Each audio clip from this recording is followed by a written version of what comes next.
enfants doivent pouvoir tout nous dire, surtout quand ils sont en danger. On en parle maintenant sans tabou et ça va mieux en 10 ans.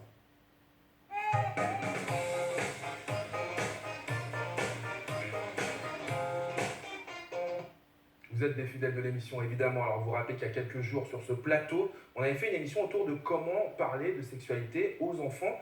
Et déjà, on avait été pollué par l'affaire Duhamel, hein, pour recontextualiser. Olivier Duhamel, figure de l'intelligence française, accusé par sa belle-fille d'avoir agressé sexuellement son frère jumeau, donc son beau-fils, alors âgé de 13 ans à partir de 1988.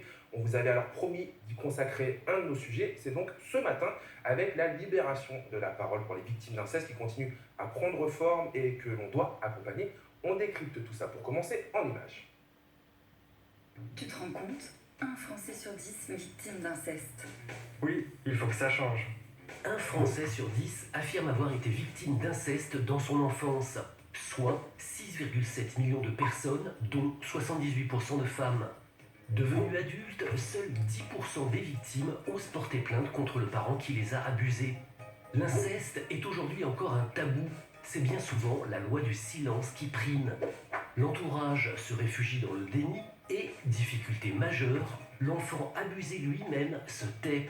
À cela, plusieurs raisons. Paradoxalement, alors qu'il est victime, l'enfant ressent de la honte. Il pressent aussi que la révélation va susciter une crise familiale majeure. Il a peur d'être puni par les parents, peur de faire mal à la personne maltraitante, à la fratrie. Il redoute d'être éloigné ou séparé de la famille. En ne disant rien, l'enfant évite des problèmes à ses parents et protège sa famille. Et sous l'emprise ou la menace de l'agresseur, l'enfant finit par intérioriser la faute et la culpabilité.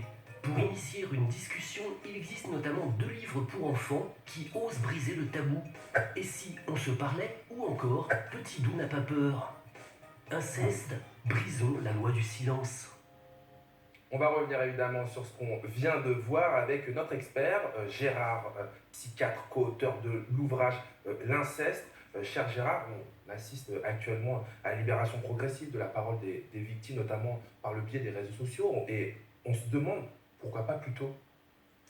Parce qu'il y a un déni de l'inceste qui a très bien été expliqué. L'inceste n'existe pas. En France, l'inceste n'existe pas. Imaginez, pour savoir exactement le nombre d'incestes ou de maltraitances graves il faudrait faire des études longitudinales. En général, on interroge les adultes en leur disant « est-ce que vous vous souvenez ?» etc. Mais les études longitudinales consistent à prendre une cohorte d'enfants. Alors on a pris en France 18 000 enfants, nés en 2011, on va les suivre jusqu'à 18 ans. On étudie tout. Les biberons, les vaccins, le plomb dans l'eau, les couches, tout, sauf les maltraitances. La maltraitance n'existe pas en France. Tout à l'heure, j'entendais un professeur là, qui nous disait « moi, j'ai jamais été formé là-dessus, et pourtant, dans ma classe, il y en a un certain nombre. Jamais vous avez été formé. » Ben oui, je peux poser la question à Manuel qui est avec nous, qui vient nous parler de la web-série qu'il produit, qui s'appelle Destin lié, mais comme vient de le dire Gérard, il est professeur à la Courneuve. Je sais aussi que vous êtes éducateur, animateur dans un club de prévention dans le 19e arrondissement de Paris. Discuter avec les plus jeunes, c'est une grosse part de votre métier. Est-ce que ce genre de souffrance, des jeunes ont déjà pu l'aborder avec vous? C'est vrai que j'ai jamais abordé ces sujets-là parce que, à la fois, comme si ça n'existait pas, et si ça existait, j'avais pas les instruments moi pour aussi réussir à identifier le problème. C'est ce que dit Gérard, c'est que C'est ça. vous n'avez pas été formé ou sensibilisé à cette question? Sur cette question, comme d'autres questions d'ailleurs, ça vient toujours après coup, hein, quand il y a une situation comme ça, comme celle avec la sortie du livre et tout ce qui a eu lieu avec les réseaux sociaux récemment. Mais c'est vrai que j'ai eu beaucoup d'élèves et jamais j'ai eu à aborder cette question-là avec eux. Et c'est vrai qu'en même temps, il y a eu beaucoup de fake news aussi ces derniers temps autour de la loi qui était votée, comme quoi maintenant la majorité ce serait à partir de 13 ans, etc. Et c'est des questions du coup que peut-être j'ai pu réussir à aborder avec les élèves, mais c'est vrai qu'il faut du coup toujours réussir à un peu mettre des mots sur ce genre d'initiative, etc. Ouais. Gérard, j'aimerais partager avec vous un témoignage d'une de nos téléspectatrices. Elle s'appelle Sandrine, elle a elle-même été victime d'inceste. Écoutez. J'ai vécu l'inceste de la part de mon grand-père maternel. Et je n'ai pas parlé parce que j'ai développé une peur panique du placement, que ce soit en foyer ou en famille d'accueil.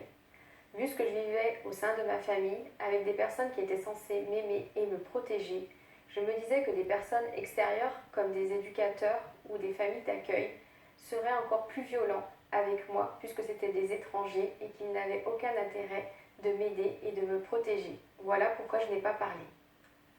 Ma chère Sandrine, hein, je vous envoie beaucoup, beaucoup de lumière. Ce matin, Gérard, pour qu'on comprenne bien d'où vient la difficulté qu'ont les enfants les plus jeunes à parler d'inceste. Ben, tout a été dit, hein. La culpabilité. Mmh. Les enfants, vous savez, quand il se passe quelque chose dans la famille, même un divorce, ils pensent que c'est de leur faute. La honte, la peur que les agresseurs soient punis par la justice, ils les aiment malgré tout. Hein. Ils savent très bien que s'ils parlent, d'abord on les croira peut-être pas. Parce que moi, combien les enfants parlent finalement, vous savez, plus qu'on le croit. Mais quelquefois, on les écoute pas ou on les entend pas. Mais on n'y croit pas. Je voyais la cause des enfants de Françoise Dolto. Moi, quand j'ai commencé à exercer, je suis assez âgé, et bien quand j'entendais une petite fille me dire « mon papa », etc., je me disais « c'est le complexe d'Édipe, c'est tout à fait normal ». Je ne pouvais même pas imaginer qu'elle était victime de viol. Parce qu'abus, il ne faut pas parler d'abus, on n'est pas dans les Vous abus. n'aimez pas qu'on utilise le terme d'abus. Ah ben écoutez, un petit viol de temps en temps, ça passe, mais les abus, c'est mauvais pour la santé. C'est scandaleux, enfin, je veux dire. Parce que c'est le mot anglais, abuse. Mais nous, on n'est pas dans l'abus, on est dans le viol. Et c'est vrai qu'il faut aussi mettre des mots Les vrais sur ce mots. qu'ils sont, effectivement. J'ai une autre question de Laura qui nous regarde, elle-même aide-soignante. Bonjour, en tant que professionnelle de santé, j'aimerais savoir quelles sont les caractéristiques physiques et psychologiques qui montrent qu'une personne a été victime d'inceste, comment les reconnaître et s'il existe des formations professionnelles qui sont faites pour accompagner au mieux ces personnes qui ont vécu ce traumatisme. C'est vrai, Laura, on parlait à l'instant avec Alexandre de sensibilisation, hein, lui qui est professeur. Qu'est-ce qu'on peut répondre à Laura, infirmière, aide-soignante? Alors, ce qu'on peut répondre à une aide-soignante, c'est que, en général, quand quelqu'un subit un grave traumatisme comme l'inceste, qui est le pire des traumatismes imaginables, je demande aux téléspectateurs, imaginez-vous en train d'avoir un rapport sexuel avec votre père et avec votre mère, c'est impossible. Non. C'est le pire trauma. Ouais. Eh bien, il faut se former et il y a des formations. Moi, ça fait plus de 30 ans que j'organise des diplômes à l'université. Et dans ces diplômes, il y a des enseignants, il y a des policiers, il y a des juges, il y a des psychologues. Vous êtes vous-même responsable d'une structure, hein, peut-être vous pouvez Oui, moi la je suis nommer. responsable. Enfin, j'ai créé une structure qui est la plus grosse structure de soins pour les victimes de trauma en France, Ça s'appelle comment? le centre du psychotrauma de l'Institut de victimologie. Et ça, c'est du côté du quartier République. À Exactement, Paris. sur le bord du canal Saint-Martin, mais on a 20 antennes en Seine-Saint-Denis, 7 sur Paris et 2 dans l'Essonne, vous voyez donc. Pour continuer sur cette question, Gérard, c'est quoi les axes d'approche qui pourraient amener les enfants à se confier? Qu'est-ce qu'il faut leur dire? Est-ce qu'il y a des phrases clés? Alors écoutez, pour interroger les enfants, c'est relativement simple, ça demande aussi une sensibilisation. Et ça, je vous pose cette question en tant que parent. Hein, Oui, c'est évidemment. pour ça que c'est important et que je vais vous dire, il ne faut jamais poser une question suggestive à un enfant. Il ne faut pas nommer un acte, le viol, l'inceste, des coups, etc., et une personne. Alors il faut commencer par une question positive. Par exemple, moi je dis, raconte-moi quand ça se passe bien à la maison. Ah ben que c'est quand je rentre de l'école, le 4 heures, tout ça, c'est formidable. Après je dis, raconte-moi quand ça se passe pas bien à la maison. Alors, on peut me dire quand on m'oblige à monter, me coucher à 8 heures, avant la fin, hein, mais on peut me dire quand mon frère vient dans ma chambre et qu'il rentre dans mon lit. Vous pouvez dire à un enfant, dis-moi, est-ce qu'il y a des gens chez qui t'aimes bien aller? Ah ben j'aime bien aller chez tonton. Pourquoi? Ah parce qu'il a des jeux vidéo, tout ça. Et maintenant, dis-moi, il y a des gens chez qui t'aimes pas aller? Il peut vous dire, j'aime pas aller chez un tel parce qu'il n'y a pas la télé, mais il peut vous dire, j'aime pas aller chez un tel parce qu'il me fait ci, il me fait ça. Comment est-ce que, Gérard, il faut réagir une fois qu'on Alors, sait? il ne faut pas interroger l'enfant plus avant. Il faut tout de suite le signaler aux autorités. Et d'ailleurs, pour les fonctionnaires, pour les professeurs, alors ce matin, j'ai eu cette question par un étudiant, vous savez, maintenant c'est des webinaires.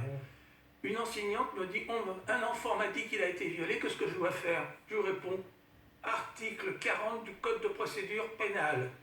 Un fonctionnaire, un enseignant est obligé d'informer immédiatement le procureur de la République. Pourquoi immédiatement? Parce que quand on interroge l'enfant, on fait des suggestions, et progressivement la parole n'a plus de valeur. Comprenez? Ça, c'est entendu. En tout cas, merci pour vos éclaircissements. J'espère que vous aussi, vous qui nous regardez, vous allez pouvoir discuter, vous allez pouvoir y réfléchir. Ça va infuser aussi de votre côté et vous saurez réagir si jamais vous avez un doute, danger, évidemment, danger sur un enfant. Merci beaucoup encore. Gérard, je rappelle votre livre, s'il vous plaît. L'inceste, c'est aux éditions Duno. Ça apparaît évidemment sur notre écran. Merci à tous, hein, en tout cas pour votre sincérité et puis votre pédagogie. Sans transition maintenant.